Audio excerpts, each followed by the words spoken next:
Yeah. Well, I don't know where I keep them. And I I keep don't them know, at it every sounds like you place. have outposts around town just in case. Well, I used to do that with bicycles. I used to keep bicycles at different outposts. Really? Yeah, I had How many like four. bicycles did you have? Like four or five, and I would just leave them at random. Not random. They were very thought out points. So, I was never never more than 10 minutes away from a bicycle in my old hometown. Just unlock it, ride it. So in Two Mountains, you had 4 or 5 bicycles Yeah. locked up in strategic points. That's pretty good. Yeah. Were any of those bicycles ever stolen? Yeah. Okay, Yeah. But they were garbage bikes to begin with. that's so. my guiding principle when buying a bicycle. Not for me because I can't ride one, but I feel like this is You just like buying them. that's right. I have a problem. This is what I suggest to people that they buy a shitty bike so that when it's stolen, it's fine. Doesn't bug you that much. You go, I paid $20 for it.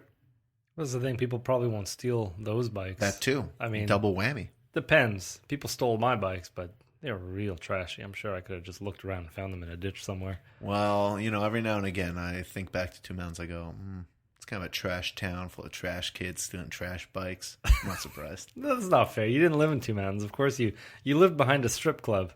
I did live / shoe store. That's the suburbs for you. It's true. You could buy shoes and Get a lap dance. get a lap dance and all that in one afternoon. And then go next door and buy some pool supplies. Yes. Really, the suburbs are a unique thing. Yeah. Oh yeah, I was supposed to describe that burger to you, or at least my initial reaction to the place. Yeah. We got sidetracked with your wet sock outposts. Yeah. It was okay. I'm gonna say I'll let you know right off the bat. I enjoyed it. It was good. Okay. Good burger, AAA. It's hard to go wrong with that, right?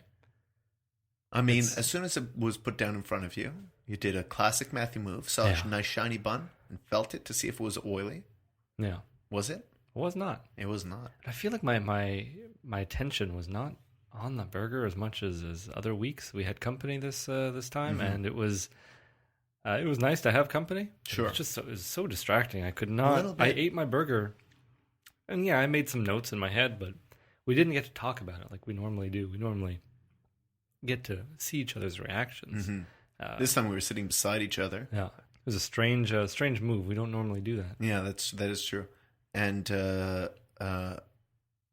guess we usually don't talk about the burger because we want to save it for the show. We try to talk about other things. But we notice little niches, little quirks that the other one's doing with that burger, and I'm be like, if I see you do a certain thing, I'm gonna be like, he's gonna talk about this barbecue sauce, or he's gonna talk about how he really likes this egg in his burger, or how something's dripping apart and he's looking frustrated.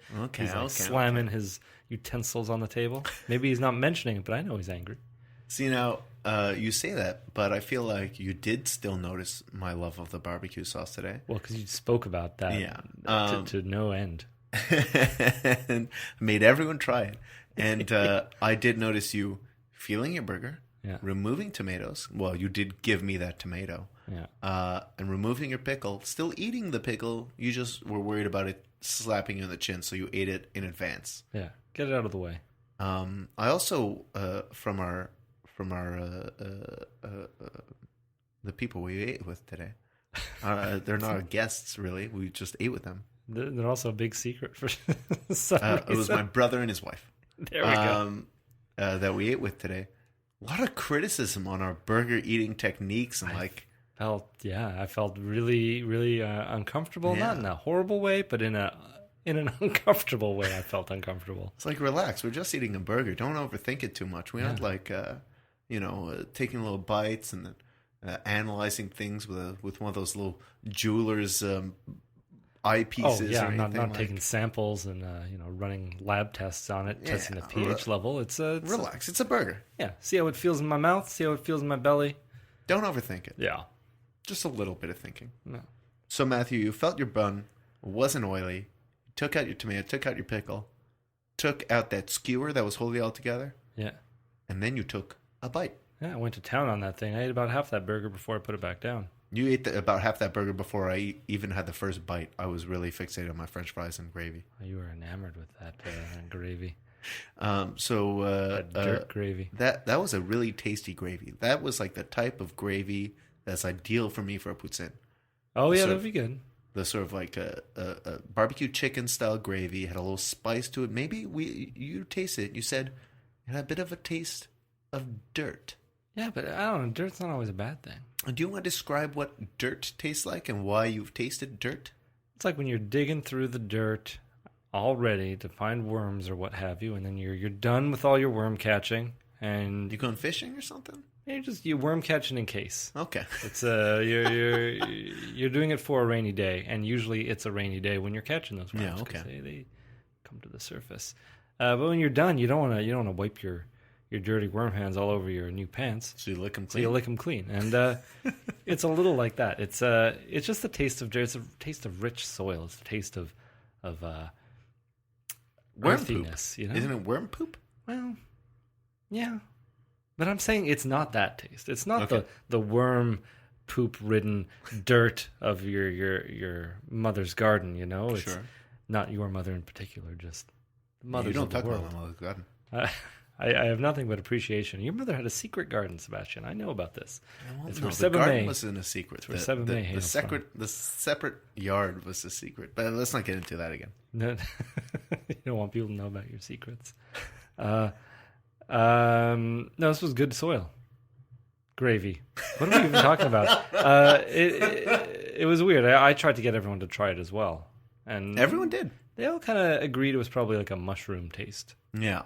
My brother's wife has I assume, a pretty sensitive, developed palate. Oh. She took wine courses, and on the tasting part, I think she got like passing with honors or passing with notability or something like that.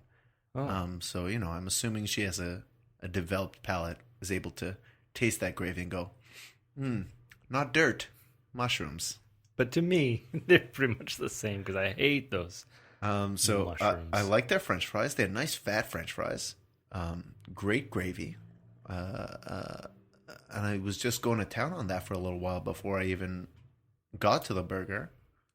Looked into no, I guess I didn't look into it. I looked into yours as you were pulling out the tomato and pickle. I was like, man, this all looks like stuff I'd like in mine. Could I have didn't used a little notice. more onion, but I'm a bit of an onion fiend.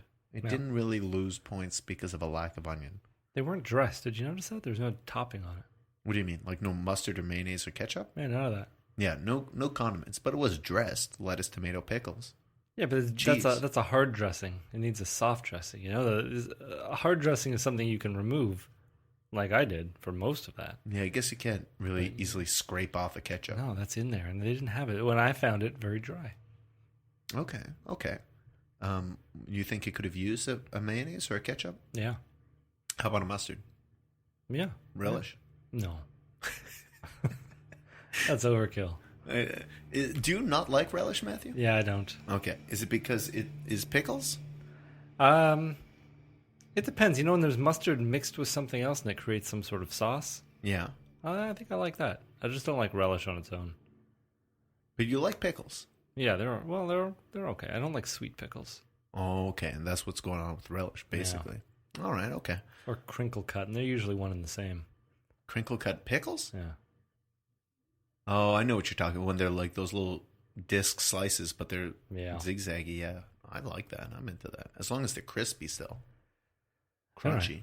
Yeah, it's about that time in my life now where I can revisit the tasting of those pickles. All right, in maybe particular. we'll do a little special snack time with pickles. Okay, try all the pickles. I mean, I'm not gonna mind having all those extra pickles in my fridge, like I do with some of these snacks, like that sack of Warheads. I don't know if you took those back or I never took if I anything just back. threw them out. Oh, you threw. May have just thrown them out. I was hoping you'd just have a drawer full of all the snacks. I didn't mind this burger too much. I thought the bun was pretty decent. The size of the bun and the shape of the bun I thought was strange and unique, but good. It was almost like a big muffin. Yeah. The bottom of the bun was very round and very thick, but still very fluffy. And the Spongy. top kind of puffed out like a muffin. That's true. I don't know what they cooked them in. Maybe a giant type of muffin tin, something like that. Did I say cooked? Baked? Baked a piece of bread. The cheese was good. looked great the way it was melted over the burger. I've got a feeling that they did one of those deals where when it's on the grill or a flat grill normally, they'll put like a dome-shaped pot cover on top of the burger after they put the cheese to trap the heat in and make sure the cheese really melts. It looked real good. Pickle's good. The tomato is really fresh. Really nice, juicy, lovely tomato. I know you don't care for it. You gave me your slice of tomato, and I just ate it whole. It was a good piece of tomato. Lettuce, so-so. The beef, they do ask for how you would like it cooked. We both got it medium. AAA beef didn't really do much for me. I wasn't very impressed with the taste. No, next time I may ask for medium rare, because I feel like when you ask for medium, they do it a little more than that. Yeah. I mean, it was still a little pink in the middle. Mine was. Yeah. But honestly, it didn't taste much better than like a burger my mom would make on the barbecue that isn't, or no, on the stove that isn't one of the best ones. One that maybe is burger. A little burnt. Yeah. Like it had a bit of a char taste to it. And the burger meat was, for AAA beef, I mean, it was really just fine. I didn't really taste a good quality meat, despite that little bit of pinkness. There wasn't much flavor to it. It's kind of just a big gray lump in the middle of my burger. Wow, that seems like very low praise. I'm worried. The patty itself, I wasn't very impressed with. Okay. I had been considering getting a portobello mushroom veggie burger, and you shot me this look, Matthew. Like, for our podcast? No, I don't think you should. I don't think so. No. I mean, that's not true to form. You know, that's not what we do. Start eating those burgers. The people who are vegetarians out there and vegans of the world, they know what they want already. They have very, very limited choices, and they've already staked it all out. They know where they need to go to get what they want, and if you start telling them, you're not as experienced as them. So you're just saying, "I ate this." I see your point. And, I see your point. They're not listening. There are so many burger options, so many meat, delicious cowhide meat options, and people need to know where the best place for that is. I can tell you, I don't even know any places. Oh, this place has one vegetarian burger. Yeah. Well, also one beef burger. You're shooting down my logic here, but it would make me sad. Personally, it would make me sad if you got instead of meat, you just got a big piece of mushroom. I mean, I kind of like mushrooms. Yeah, but come on, they're a side. You know, I think for this upcoming #LaBurger Week, I'm going to make sure to get one vegetarian burger. See how it stands in the pantheon of burgers. Well, I'm not going to have to get an extra meat burger just to make up for your lack of commitment. One of the ones I've been scouting out, it's a beef, lamb, and some other creature burger. Ooh, a mystery creature burger? I don't think it's a mystery. I'm pretty sure it's listed. I just don't remember right now. Oh, all right. So I think that might be your counter to my upcoming veggie burger. Stay tuned, listeners. Huh. #LaBurger Week. I wonder what your cousin would have to say if she found out you were thinking about going vegan. Seba-Mae? Oh, there you are, Seba-Mae. Right here again. Did you hear what Sebastien was thinking about? Why would you go not eat a good old cow? Nice big old hunk of beef. That's what I said. God put it on this here green earth. Feed us. Well, no, Seba-Mae. Not to get into a conversation about religion. You don't believe in God? I said not to get into a conversation about religion. You treat her with respect, Sebastien. That is Seba-Mae you're talking to. Well, thank you, Matthew. Now, Seba-Mae, what I'm trying to say is that we don't need. I'm not going vegan. That's not what we're saying here. This is certainly not happening. There have been days in my life. I guess I'm religious enough to every now and again observe Good Friday. And my mother always told me, don't use tablecloths and don't eat meat on Good Friday. I don't know if these are related. I don't know if everyone observes these rules. but I've always been told to do those things. I think she just did the laundry on That's that right, day. Friday